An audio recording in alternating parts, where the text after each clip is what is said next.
ప్రస్తుతం ఇంగ్లాండ్తో జరుగుతున్న test series ముగిసిన తర్వాత భారత జట్టుకు కొంతకాలం అంతర్జాతీయ క్రికెట్ నుండి బ్రేక్ లభించనుంది. ఈ సిరీస్ తర్వాత భారత జట్టులోని ఆటగాళ్లు విడిపోయి తమ తమ ఫ్రాంచైజీల తరపున ఐపీఎల్లో పాల్గొంటారు. ఎప్పటిలాగే ఐపీఎల్ 2 నెలల పాటు షెడ్యూల్ ఉంటుంది. అనంతరం భారత జట్టు ఆడబోయే పెద్ద టోర్నమెంట్ 2024 టీ20 ప్రపంచ కప్. ఇప్పటి నుంచే ఆ టోర్నమెంట్ లో పాల్గొనబోయే భారత జట్టు ఎలా ఉండాలి అనే దానిపై కసరత్తులు ప్రారంభించింది బీసీసీఐ. గత కొంతకాలంగా నిలకడగా రాణిస్తున్న ఆటగాళ్లకు తుది జట్టులో చోటు కల్పించాలన్న లక్ష్యంతో వారు ఒక్కో పావులు కదుపుతున్నారు.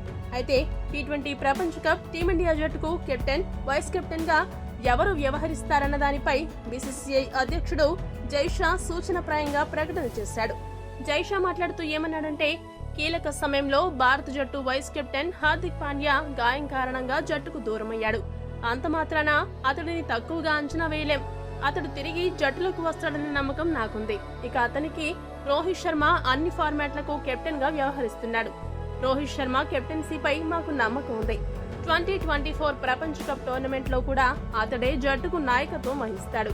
వన్డే ప్రపంచ కప్ టోర్నమెంట్ లో మేము ఫైనల్లో ఓడినా కానీ మిగతా మ్యాచ్ లో వరుసగా విజయాలు సాధించాము. దాన్ని బట్టే రోహిత్ శర్మ కెప్టెన్సీపై ఒక అంచనాకి రావచ్చు.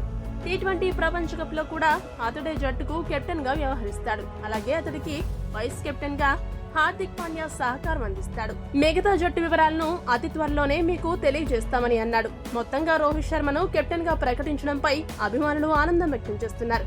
కానీ హార్దిక్ పాండ్యా ఏ మేరకు ఆ సమయానికి కోలుకుంటాడు అన్న విషయంపైనే అనుమానం వ్యక్తం చేస్తున్నారు. ఈ వీడియో గనక మీకు నచ్చినట్టయితే లైక్, షేర్, కామెంట్ చేయండి. మరిన్ని స్పోర్ట్స్ అప్డేట్స్ కోసం మా ఛానల్ ను సబ్స్క్రైబ్ చేసుకోండి.